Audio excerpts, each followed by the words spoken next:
Muy buenos días, que el Dios Todopoderoso les bendiga en esta maravillosa mañana. Sean bienvenidos a esta cápsula de poder y de fe. El día de hoy quiero ministrar nuestras vidas bajo el tema temor o miedo. Y la palabra de Dios que vamos a leer está en el capítulo 1 del libro de Proverbios, a la altura del verso 7. Dice en el nombre de Jesús: el principio de la sabiduría es el temor de Jehová. Los insensatos desprecian la sabiduría y la enseñanza. Amén. Bendito sea Dios. Cuando hablamos sobre este tema tan profundo, es un tema hermoso, lo que es el temor de Jehová, enseñar el temor de Jehová al pueblo de Dios, enseñar el temor de Jehová al nuevo creyente, al cristiano que viene a los pies de Cristo, al ser que del mundo viene a Cristo. Enseñarle ese temor a ese creyente es importantísimo. Y quiero hacer énfasis en esto, que es temor, no miedo. Porque muchas veces nos acercamos al Señor con miedo, no con temor. El temor es muy diferente al miedo. Y quiero explicarme claramente con esto porque sería un sinónimo en el mundo secular. Sin embargo, cuando venimos a la parte espiritual, el temor no se refiere al miedo que te causa escalofrío, al miedo que te causa pavor, como dice la palabra, hablando del pavor nocturno, dice que no tendrás temor al pavor nocturno, refiriéndose a ese miedo que te causa esos escalofríos, que te causa esa inseguridad, que te causa esa situación dentro de tu corazón que no te permite tener tranquilidad. Eso es miedo. El miedo causa eso. El miedo precisamente es la causa del pecado.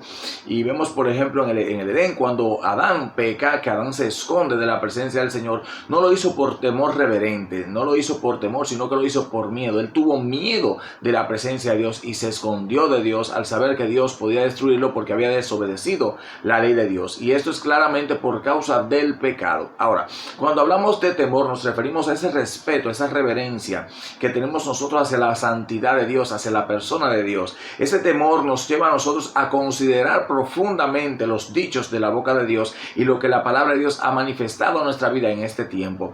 Y por ende eso nos lleva a nosotros a adorarle, a glorificarle, a exaltarle, y trae sobre nosotros la sabiduría. Fíjese que el verso 7 dice en la parte B que los insensatos desprecian la sabiduría. ¿Por qué? Porque desprecian el temor de Dios, no toman en cuenta lo que Dios ha dicho, no valoran la palabra de Dios, pero tampoco se acercan con reverencia, con respeto y con gratitud y con adoración a ese Dios todopoderoso. Y eso es precisamente la insensatez, la necedad del corazón del ser humano causa esto, la ignorancia del ser humano en cuanto a la espiritualidad y el poder de Dios causa este tipo de cosas. Más bien la gente le tiene miedo a Dios y no temor. Tiene miedo al infierno, tiene miedo a la destrucción de su cuerpo, pero no tiene temor a la grandeza, a la gloria, al poder, a la majestad de Dios. Es por esto que cuando vemos a Isaías en el capítulo 6, él no tuvo miedo, él tuvo temor al ver la gloria de Dios, al ver el poder de Dios y ver que él mismo era un pecador, ver que él mismo podía ser destruido a pesar de ser un profeta de Dios. Él tuvo este temor reverente y lo que hizo fue que, Dios mío, soy destruido en este momento.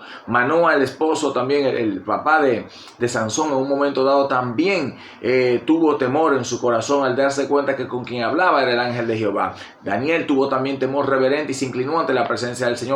Ezequiel tuvo temor reverente y se inclinó ante la presencia. Ana se inclinaba ante la presencia del Señor. Y vemos así en las historias bíblicas, vemos claramente que los hombres de Dios temieron a Dios, no porque Dios podía destruirlos, sino por su gloria, su grandeza y su majestad. No obstante, cuando vemos la manifestación de Dios en el monte Sinaí, el temor reverente de Moisés lo lleva a inclinarse, el temor reverente de Josué lo lleva a inclinarse ante la presencia de Dios. Sin embargo, el miedo en el corazón de los hombres de Dios le hicieron temblar y estremecer sus huesos dentro de ellos y le llevaron a decirle que nunca más hable Dios con nosotros, Moisés. Simple y llanamente escucha tú y tráenos la información que Dios quiera darnos. ¿Por qué? Porque tuvieron miedo, mas no así temor. El que tiene temor reverente a Dios se acerca a Dios con un corazón humillado, con un corazón contrito, en humillación total le dice: Señor, dependo de ti. Mas el que tiene miedo no se acerca, hermano, porque puede ser reprendido, puede ser que tiene miedo a que Dios le enrostre su pecado o que Dios le demande un compromiso mayor que aquel que tiene. Y eso es precisamente la diferencia entre el temor y el miedo. El temor te lleva a Dios, te acerca a Dios de una forma sincera y humillada, y reconociendo su grandeza, su gloria, su majestad y su poder. Sin embargo, el temor te aleja, el miedo te aleja de Dios. El miedo te hace sentir inseguridad, el miedo te hace sentir que Dios va a asesinarte si entras a su presencia. ¿Por qué? Porque estás viviendo una vida de pecado. Y eso lo causa precisamente, como dije anteriormente, en la vida de pecado causa miedo. miedo. Cuando usted se ha consagrado para Dios, usted tiene temor a Dios. ¿Por qué? Porque conoce su gloria y reconoce su grandeza y toma en cuenta muy profundamente los dichos de la boca de Dios. Así que quiero dejarte esta pregunta en esta mañana. Cuando tú te acercas al Señor o cuando escuchas a Dios, ¿qué sientes tú en tu corazón? ¿Temor o miedo? Amén.